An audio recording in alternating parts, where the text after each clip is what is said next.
Hey, leaders, have you ever struggled with stepping into those tough conversations?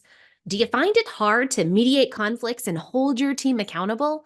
Well, we've got just the thing for you, a free resource called How to Step into the Hard Conversations Using the ACDC Method. Leaders must address the hard stuff. That's part of the job. But let's face it, not everyone has the skills to navigate these tricky dialogues effectively. And that's where the ACDC method comes in. This powerful approach helps leaders like you resolve conflicts with a focus not just on the resolution, but on reconciliation and a clear path forward.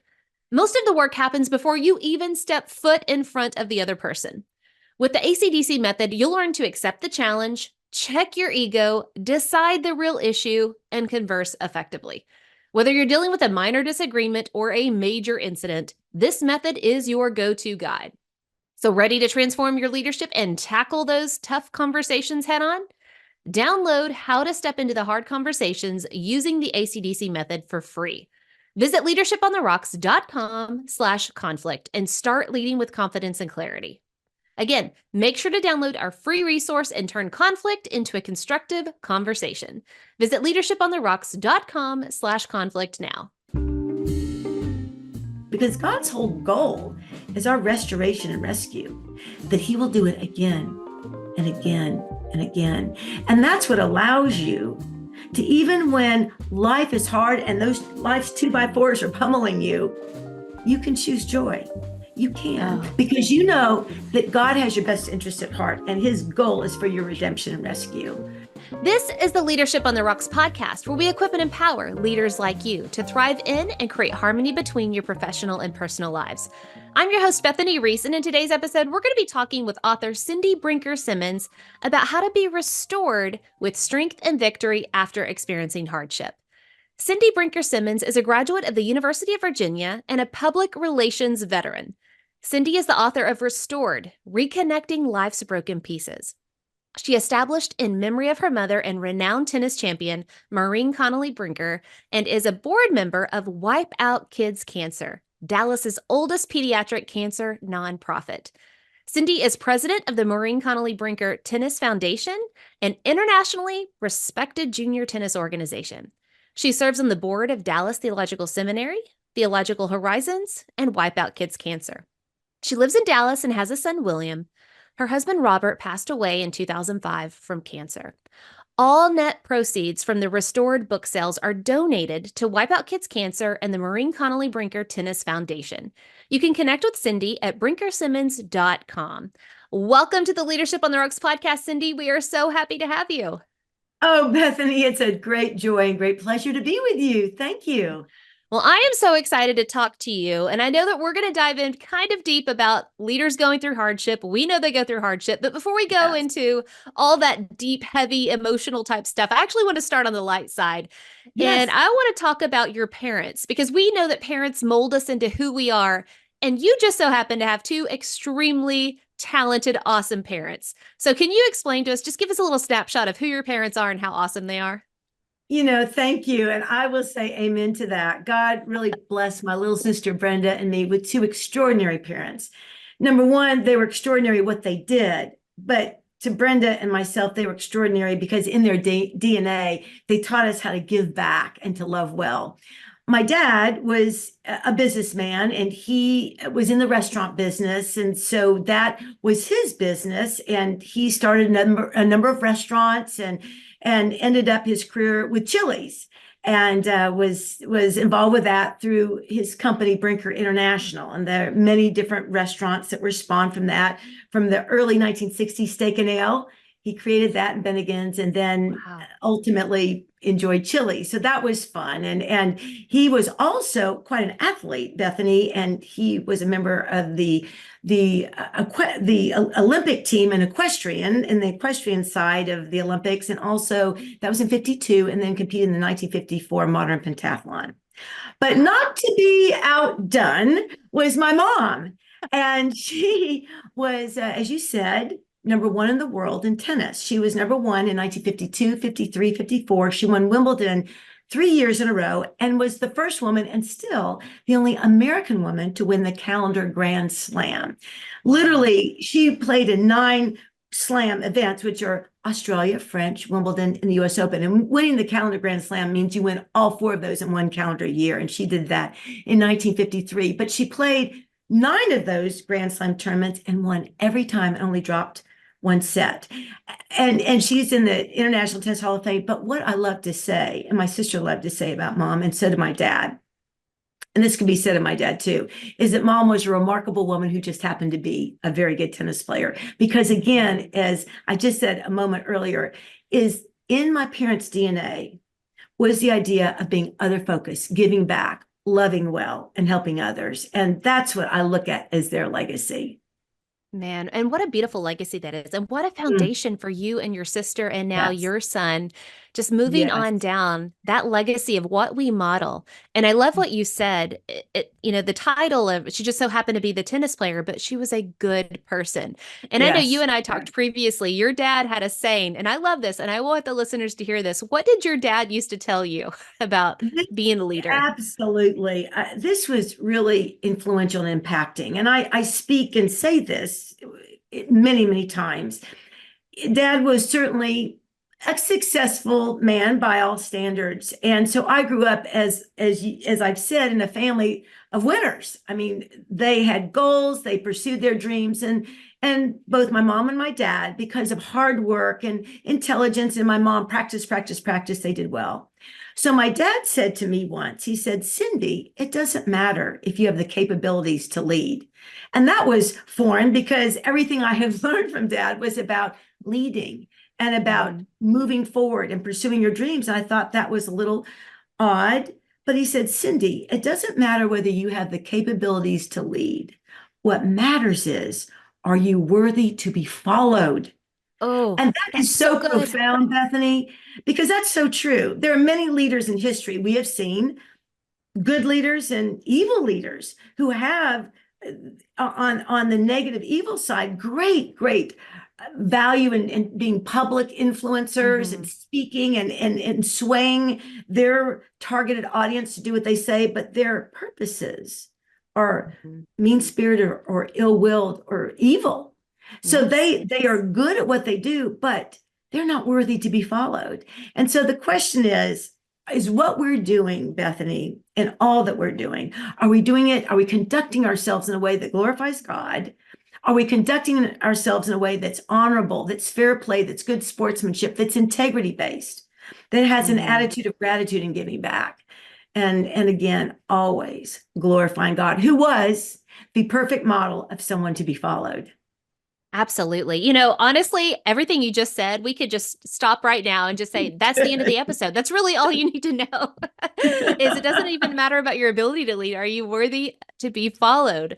Is your heart Yeah, and character and your intent and your purpose and your vision aligned to something that is glorifying God and serving others? So that yes, is just yes. so, so good.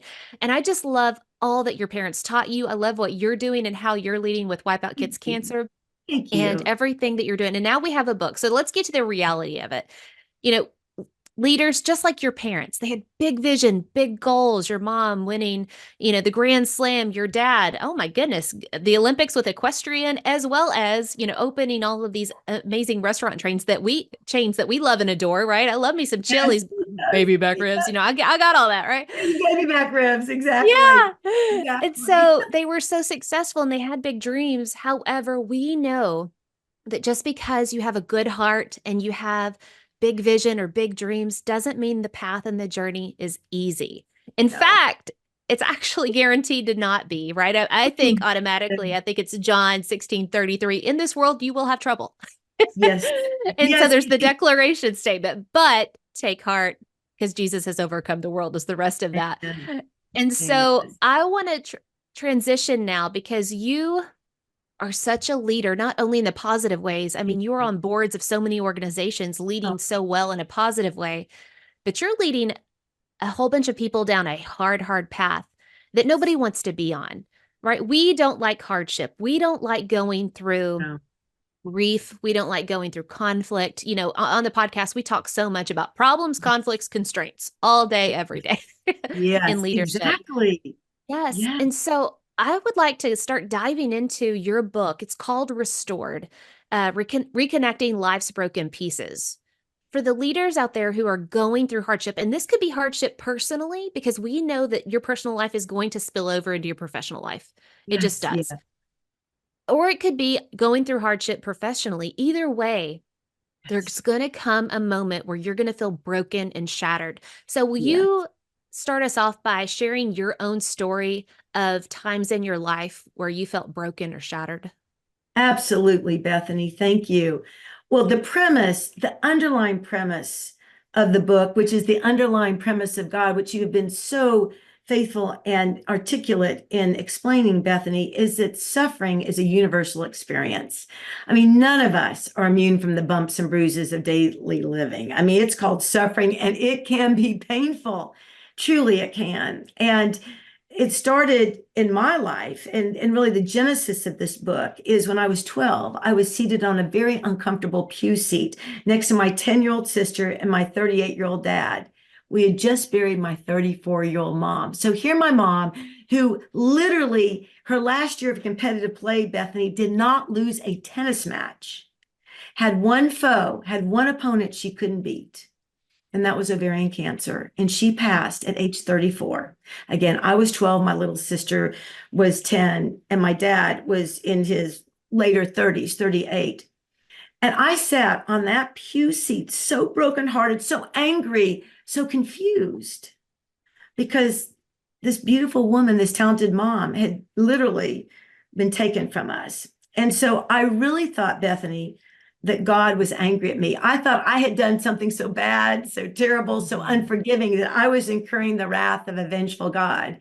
Now, I don't know why I was thinking that. And if my dad had known I was thinking that, he would have said, "Oh, no, Cindy, honey, you had nothing to do with this." But I think children sometimes take on the hardships of their family. Sometimes maybe children whose families go through divorce think that perhaps they were part of the problem. But for some reason, Bethany, I thought that I had done something so wrong. So I was incurring this anger of a rageful God. And Yes. also at the time, while our family was mourning the loss of mom, although, as you have said, mom was known as mom to me, she was known to her adoring public in the 1950s as a tennis champion, Little Mo. And so the world, literally, mom's seismic loss was pronounced all over the world. So we shared, and that kind of exacerbated a little bit of our mourning because it just never went away because there were so many articles written about that. Mm-hmm. So I literally thought that God really hated me. So that's where I parked my 12-year-old heart. So, life beckons on and we can't stay in neutral forever. So then I graduated from high school, graduated from college, and I came back to Dallas, began a really a robust, exciting year in public relations and was enjoying Dallas and a lot of activities, was involved with ministries. And a man walked into my life that captured my heart, Bob Simmons. And we had a great friendship that blossomed into a great Christ-centered love. And so we married, and we even added little William to our family. And we were about to adopt a little girl. And that's when life hit again. And with four terrifying words: "Bob, you have cancer." Mm. And yet, yes, that we fought it. We did everything we could in our cancer journey. And yet 3 years later, we buried Bob with William, my 9-year-old son, at my side. But Bethany, this time it was different. This time it was different because this time I knew that God. This time I Mm-hmm. knew that God loved me with an unwavering love, with a boundless love, with an outrageous grace. He loved me. And that hole in my heart that I had when my mom died, there was a hole in my heart that had started. And that when Bob passed, that hole expanded. But yet, even though my heart was still broken, I could put joy in that heart, even though my circumstances were difficult, because a number of years earlier, I met the daughter of a pastor who had shared with me that God loved me with this unwavering love, that I couldn't earn his love, that he wasn't mad at me, that he loved me as much now as he would ever love me. He loved me well. And so I accepted Jesus Christ as my Lord and Savior. And that made all the difference in the world. It was a game changer. And as a matter of fact, when Bob and I were going through our cancer journey, when Bob got the diagnosis that he would have 3 months to live. We were only given 3 months. By Oh, God's wow. outrageous grace, we had 3 years. William was 6 when Bob was diagnosed, 9 when Bob was called home to be with the Lord. Bob said to me, he said, "Sweetie pie." He called me sweetie pie. I called him beloved. "Sweetie Oh, pie, I don't know if I have 3 months, 3 years, or 30 years, but today we are going to walk out of this oncologist's office and we are going to glorify the Lord. In everything we do, we are going to choose joy." Bob gave us a mission statement that no matter what the circumstances that we could not control, mhm. that we would choose joy and that we would glorify God. And Bethany, that's what Bob and I did. And it Wow. changed people's lives. And even my dad came to know Christ through it. So when you know the Lord, you know that no matter what Hmm. he happens, he does call us to be joyful. And when we know and we are reminded of God's goodness and grace, and that we know, and a key thing that I talk about in the book is don't forget to remember what God has done for you in the past to Hmm. rescue you, to redeem you, to restore you, because God's whole goal is our restoration and rescue, that he will do it again and again and again. And that's what allows you to, even when life is hard and those life's 2x4s are pummeling you, you can choose joy. You can, Oh, because you know that God has your best interest at heart and his goal is for your redemption and rescue. I love And it. and that's why I wrote the book. I and we need this book. And I love that you just said life's two by fours hitting you Oh, because sometimes it feels that way. You yes, experienced, I would think, the hardest thing to experience here on earth, and that's grieving loved ones. And so many leaders, we experience hardships, but not of that level. And here you are after having gone through those hardships. And now you are leading your son without your partner, your partner in life, the person who's supposed to walk, down that entire journey as you send your kid off into high school and yes, college and marriage and all yes, those things. yes, And I just love how you're guiding us on this journey as we go through hardships because the way that you started off, your 12-year-old self, I so identified with that. Early in life, as you go through hardships, and again, personal, professional, it's kind of the same. You tend to oh, say, absolutely, I am the sinner in the hand of an angry God. you know, yeah, uh, he's mad yes, at me. What did I do? And it really affects your relationship. But I love that by the time you got to the tragedy of your husband, it was a different circumstance because you knew Christ, yes, right? You are not absolutely, going to escape hardship, leaders. You are not no, going to no, be exempt from that just because you're a believer. But it is such a better journey to go through the hardship with the love of Jesus, with the grace of Jesus, with the strength. Oh, the strength of that. yes, And yes. why So why did you feel so compelled to help others go through this journey of hardship, to come alongside, the readers and help them through their pain? yes, yes. And Bethany, just to totally support what you said, the word says that God says, don't be surprised by the fiery ordeals that are beseeching you because there is an enemy. And we find in John 10:10, the job description that the enemy comes to kill, steal, and destroys. And then further along in his word, it says that he's the father of lies. So the Hmm. enemy is right there with we have to remember that misery is just as much a part of life as joy because we've got an enemy who's really trying to destroy us, steal our joy, steal our success, steal our relationships, break those relationships. And that's part Hmm. of why life is so hard because our relationships are broken. We do things that we know we shouldn't do. But the reason I want to help people is number one, the Bible says to do that. In 2 Corinthians 1 3 through 5, it says that God is the God of comfort. He is the Father of encouragement, and He has encouraged and loved us well, so that in turn, we, as our duty, can comfort and encourage others well. And I take that very, very seriously because God took this little broken 12-year-old, and I was so broken. When mom died, it was like a vacuum, Bethany, had come, just Hmm. descended from the heavenlies and had just sucked out all the joy in our home. My dad, and I were so close. He passed away in 2009, but he was so awesome. He loved and treated people so well with respect. So I had a wonderful father. But the mom, so much of the time, is the nucleus around which a family gravitates, the social planner, and just that little Moms are sparkle. CEOs of families. Absolutely. Speak it, sister. Speak it, Chief sister. everything officer. That's right. That's exactly right. So it's just in my basic nature. I'm an encourager. That's my spiritual gift. And so I just have a real heart, Bethany, to walk alongside people who are in dark places and need to move forward in victory, who are in these fragile places. And that gives me such joy because I want to infuse them with hope and joy and encouragement and peace and perseverance. And that's again why I wrote my book. And in the book, at the end of the 7 major chapters, it's really 3 sections, but the second section has 7 chapters, like restoring momentum, restoring perseverance, restoring joy, restoring relationships, restoring community, restoring passion, restoring purpose. At the end of those 7 chapters are summary points, but then applications, real life applications, because I don't want to just state the problem, which is life is hard, exclamation point, bolded, underlined, life is hard.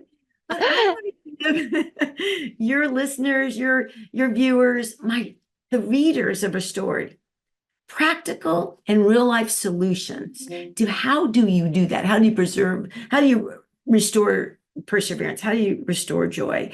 And encourage them.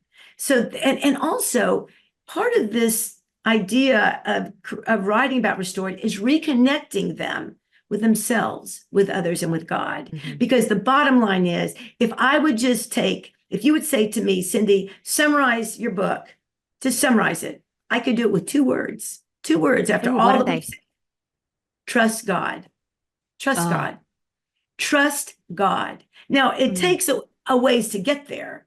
And there are ways you have to get there to when literally seismic, catastrophic things are pummeling you, like losing a loved one, like a prodigal child, like a devastating, life-altering diagnosis pummels you. But Bethany, in today's world, life is such a grind.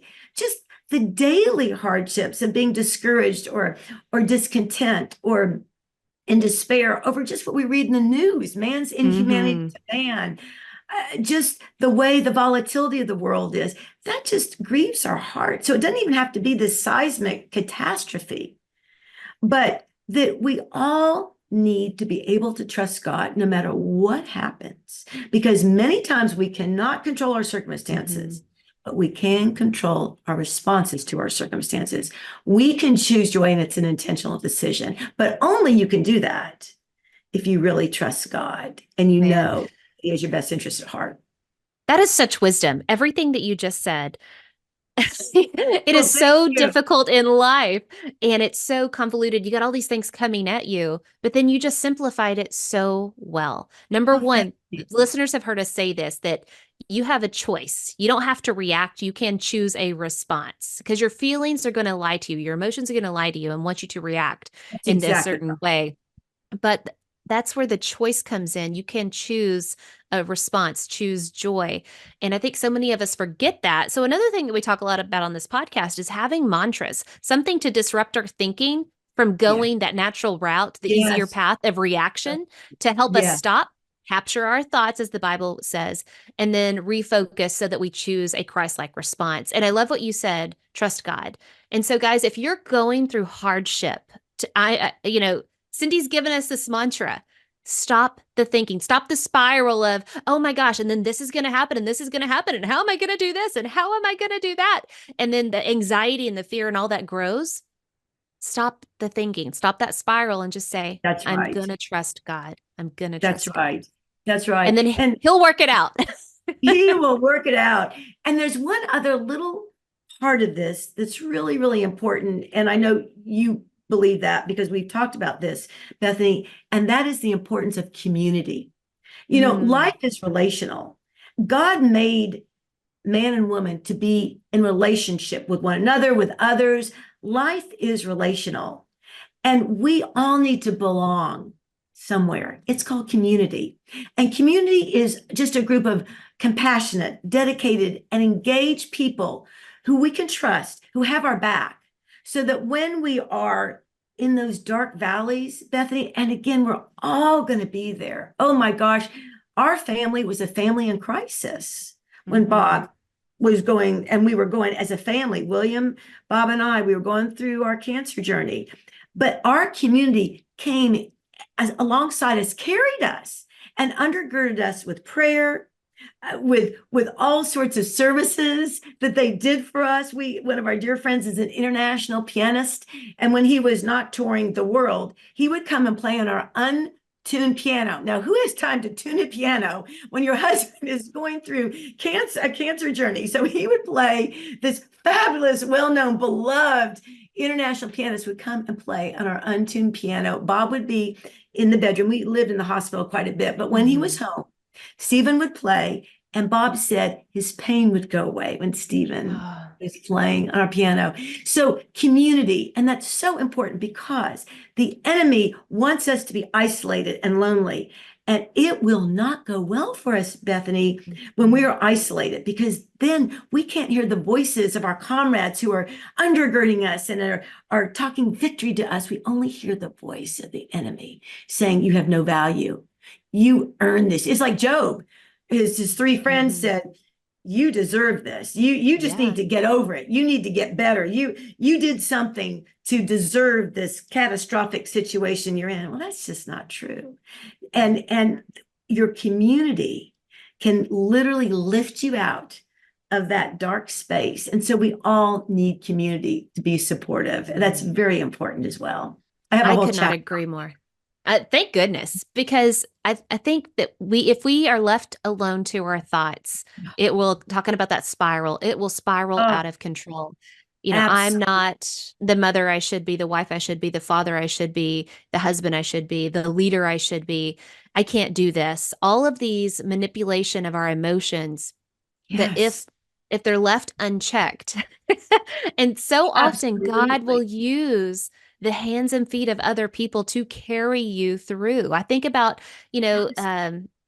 the friends who carried their disabled friend, the paralyzed man on the mat, and then broke the hole in the ceiling to get him to Christ. You need a community that will get you to Jesus whenever you're unable, whenever you're the paralytic. And we all go through seasons where sometimes we're the friends, sometimes we're the paralytic.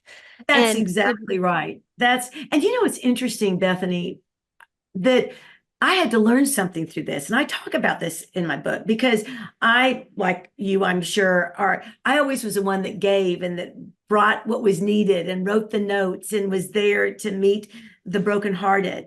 But when you're the recipient of that, there's a humility that goes with that. And it was hard for me initially because my pride got in the way. Oh, I don't need any help. Oh, I can handle this. It's just Jesus and me, and of course, Bob giving us that mission statement.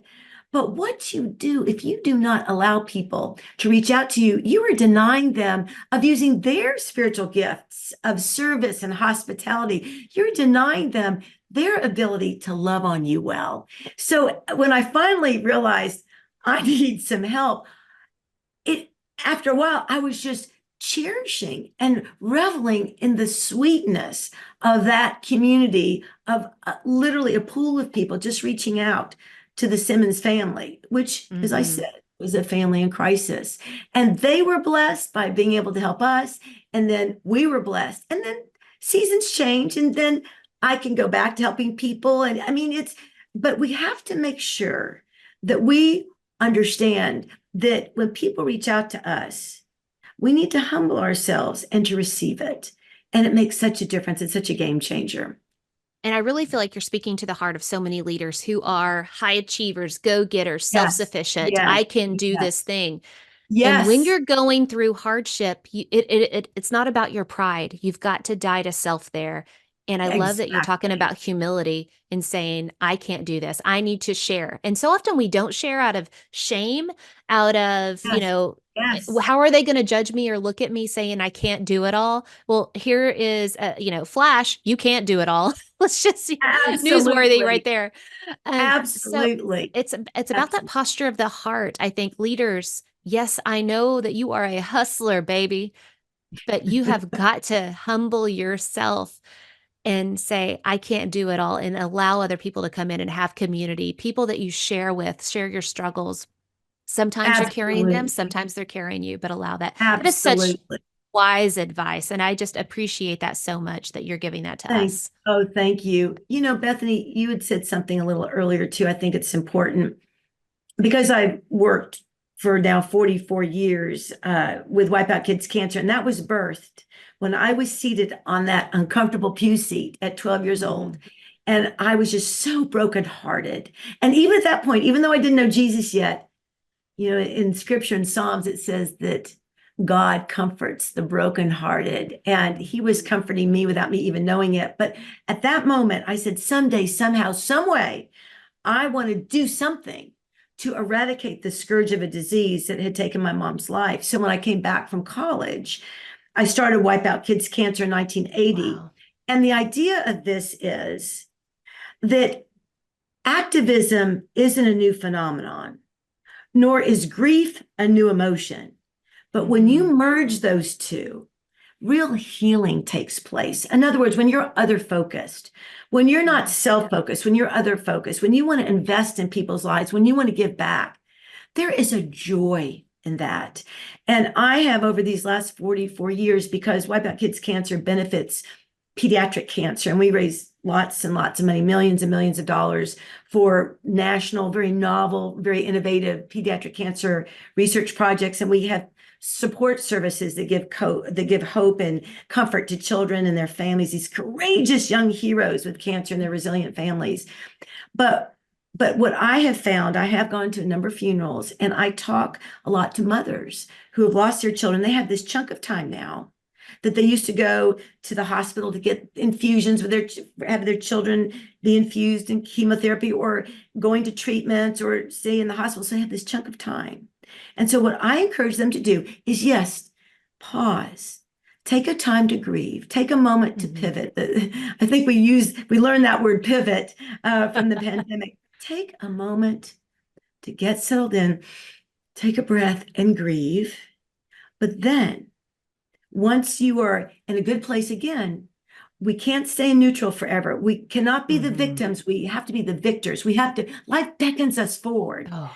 When it's that time, when life is beckoning us forward, then be other focused and do things for others. Find something that you can put your passions into, your excitement into. Do volunteer work with charities. And many of these moms now work with pediatric cancer organizations or have started organizations knowing what mothers and families feel like, and certainly fathers too, of losing children. But do other things so that you are other focus, not self-focus. And because grief needs to have an action behind it to really fully heal, I believe. And again, to know that Jesus, again, trusting him, and just if you don't know an organization, pray about what to do, journal, have a support partner or partners there to talk to when you're sad, when you're kind of going back through the brokenheartedness of losing a loved one. But Bethany, even when you are a believer, because life is hard, loved ones will still die. Chaos and tragedy still happens, suffering happens, and certainly failure happens. But yet, when you know Jesus and you trust in him, he will rescue you and restore you. That is what he does. We serve a great Savior. Amen. And just thinking about everything that you shared, I love that and I'm going to say those words again, from victim to victor. And whether you're grieving the loss of a loved one or grieving the loss of a business, all of our entrepreneurs out there, it's so hard to start a business, and so many die within the first year, the second year, third year. Or you're grieving. I had this big vision for how I was going to lead this team, and it is not playing out the way that I thought it was going to. And you're grieving that journey that you thought you were going to have that you're not having. So whether it's from the absolute tragic, the death of a loved one, all the way to a dream, a dying, you're still grieving. And so all of these are parallels, and the wisdom that you've just shared is you turn to Christ. You have that feeling, yes, but then you put action behind it. How do you turn and go from victim to victor? And that is through Jesus. That's how you're able to Jesus. wake up the next day and keep moving forward. That Absolutely. perseverance. I love it. And Absolutely. I think in the book of James talks so much about going through Oh, hardships and then, totally. how it builds Oh, goodness. character and endurance and perseverance and hope and all those things. Perseverance. Yes. Exactly. Because So good. trials test the consistency of your faith. And that's what James is all about. You're right. Mhm. Man. So if there is one lesson that you've learned from coming back from life's broken places, what would it be and how would you encourage others with it? Yes, yes. There's a compilation of a couple, since we know that suffering is a universal experience. Again, focus on, don't forget to remember what God has done for you in the past, how he's rescued you, how he's carried you. I mean, the fact that you're still standing, even though you might have wounds, can be absolutely a testimony to God's goodness and outrageous grace. So don't forget to remember how Mhm. God has rescued and restored you in the past, and he will do it again and again and again. And then that leads to the second kind of connective, symbiotic principle, that even though many times you can't control your circumstances, you can control your response to your circumstances, as we've talked about, because that's very important, that life has intentional decisions to make, and joy is an intentional decision. And then again, that just life without Jesus is so hard, and that we need just to understand that that community, how community is important, and how Mhm. we need to have a group of people undergirding us through community, and that community group will help us also endure the two by fours that we've talked about in life. Yeah. So again, that don't forget to remember what God has done in the past, that many Mhm. times we can't control our circumstances, so choose joy. And then to establish a community for yourself that will walk with you, carry you, and many times literally just be your stretcher bearers, that will be those who just are walking with you every step of the way to get you through this dark period. Oh, that was such good. Guys, those are your key takeaways. Remember Yeah. what God has done. Remember his character. So often we put Yes. our character Yes. on God. No, don't bring God down to our level. He's higher than that. No, no. He's worthy to be followed. Yeah. He's worthy to be followed, Yes. Bethany. He's not going to, we don't want him to Yeah. come down to yourself. We don't want him to lower the bar. We need to literally follow Yes. him. Absolutely. I love it. So the three key takeaways that I just heard you say are just remember who God is and his character. The second is choose, stop those spirals and choose joy, choose love, choose those things. And then three, have that community with you. Yes. They're going to Yes. be what helps you. Thank you Absolutely. so much for that. I can't help but notice, your professional career, besides serving on all these boards and starting, foundations and things like that, is public relations. Yeah. You are the PR person. I almost feel like you are the PR person for, as we all should be, for just the kingdom of God, of how well you love and encourage other people. But your specific target with just the PR of who you are is helping people from very broken places find hope again, find joy again. And I loved Yes. you listed there's 7 chapters. I feel like it's pieces of puzzles that we've lost, right? Imagine our bodies, ourselves being this really complex puzzle. And when tragedy happens, our puzzle's just broken up and puzzle pieces go flying everywhere. It's like, well, Everywhere. I don't even know where my joy puzzle is. I can't even find it. I can't put it back Yes. together, even if I wanted to. And Yes. you are the PR, you're the public relations. Say, hey, friend, I know I've been there. And here's where we find the joy piece of the puzzle again and put it back together. And I just Yes. think it's so beautiful. Yes. And I thank you for your work. Oh, thank you. Well, it's interesting you would say that, because when I was sitting on that pew, the thought that I had is, God, you have our life, or the Brinker family, because that was my maiden name. The Brinker family is like a 1,000 piece puzzle. That's exactly what I thought, that had been thrown haphazardly to the Mhm. wind, and we were supposed to put it back together. I said, God, I don't even know where to find the pieces. So to your point, that is so true. And Bethany, really the way I look at business, and yes, I was a partner in a public relations firm and also advertising firm. We were really a complete marketing and public relations and advertising firm. And for me, I look at business as a platform. And it's a platform that God gives you then to encourage people. And some of platforms are bigger and some are smaller, but whatever your platform is in business, you've got people that are behind you. And the old adage is pioneers are the ones with arrows in their back, because as leaders, we can either lead, and I told my son this as he was growing up, as leaders, we either can lead people on the path of destruction or the path of righteousness. So as presidents, as CEOs, as chairmen, and I was in business for over 30 years, I felt, yes, my business was to deliver good services, to deliver good communication services and help my clients have favorable, optimal publicity. But I looked also, and we had a rather large employee base, I looked at being a leader to my employees, who I consider my teammates, that really were the most important people in our business. Yes, our clients are very important because, clients are good for business, but who serves them? It's your team. So Absolutely. I looked at myself that my responsibility as a leader was to encourage them and to encourage them to be better, and to encourage them and how to learn. And we encourage them to take courses, and we also encourage them to get back to the community. I mean, how to be a better person, also how to be a better employee. So I think that leadership is definitely, when you're a leader, that you have a responsibility to be worthy to be followed, to follow my dad's word. So good. And it all comes full circle.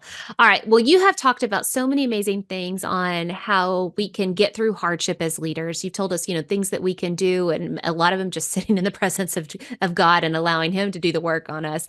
But let's talk about the opposite. What is one poor decision you would warn our leaders to avoid? Like, Yes. leader, don't do this thing. You're better than that. Yes, yes. Oh my goodness.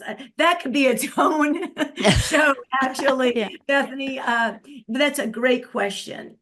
I would say, first and foremost, is it's so important in hiring good people, and hiring people that know what the business is about, that have knowledge of your industry and have a passion for your industry. We would give prospective employees a writing test, because writing and public relations is the nucleus around which our business gravitated.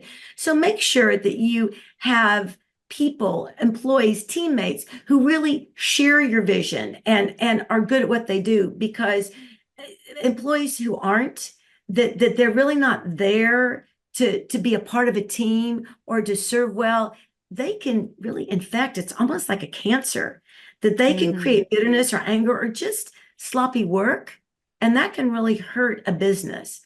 And then also with that is to continue to pursue your mission, because so many companies and businesses, they get a little restless, I found, and they forget what their core competencies are, what their core business mission is. And for example, my dad, being in the restaurant business, was involved with a hamburger company, not Chili's, but another that he was involved with, that it was a fast food hamburger company, but it added veal parmesan to its menu.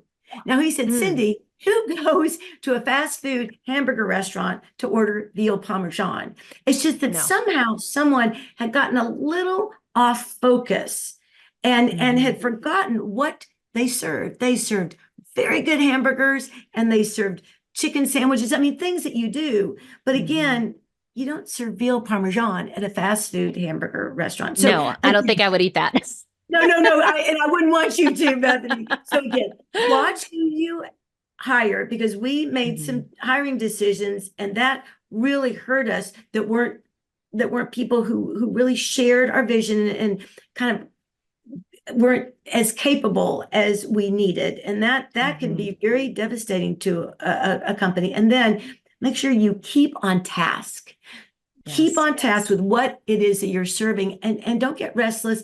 And certainly you can broaden what you do. And we broadened we broadened social media. We had a whole diversity department with Spanish speaking fabulous people because so many of our clients needed that. So you broaden what you do, but it's all within the realm of your core competencies. So I would say those are the two things that just I know to be true because there were some mistakes I made early on in that. Mm-hmm.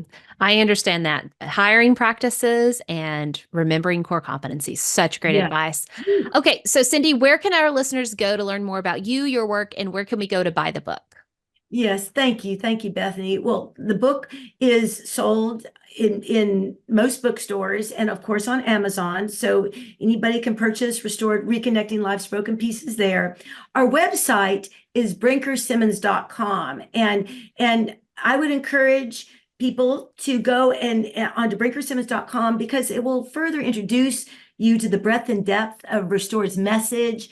There's a number of quotes in there from the book and also shares what endorsers had to say. So that gives you a good perspective of the message that we're trying to portray in Restored. And then to follow me on social media platforms, it's cindybrinkersimmons.author, cindybrinkersimmons.author. And Awesome. I welcome on the website, you can write in. And if you want to, I do have an email. It's restored at brinkersimmons.com. So restored at Perfect. brinkersimmons.com. So please feel free to write and I try and respond. That's amazing. I love it. I love how, just personable you are. That's the PR thing about you. I think it's just built in you to encourage and want to connect with people. And guys, I It's my want to personal. remind you, it is. I want to remind you, all of that will be in the show notes, but also remember all net proceeds from the Restored book sales are donated to Wipe Out Kids Cancer and the Maureen Connolly Brinker Tennis Foundation. So please go buy the book. You're not going to be disappointed and you're going to need it because hard times are coming. So you need They this are. to get Trouble, through. you don't come looking for trouble, but it comes looking for you, Bethany. All the time, all the time. Cindy, thank you so much for being here and just sharing your story and just honoring the legacy of your parents and the way that you lead and the way that you're encouraging other people. It was an absolute joy, Bethany. Thank you so much. Thank you so much. Guys, until next time, continue putting in the work of building your life and leadership on the rocks, the essential rocks. God bless.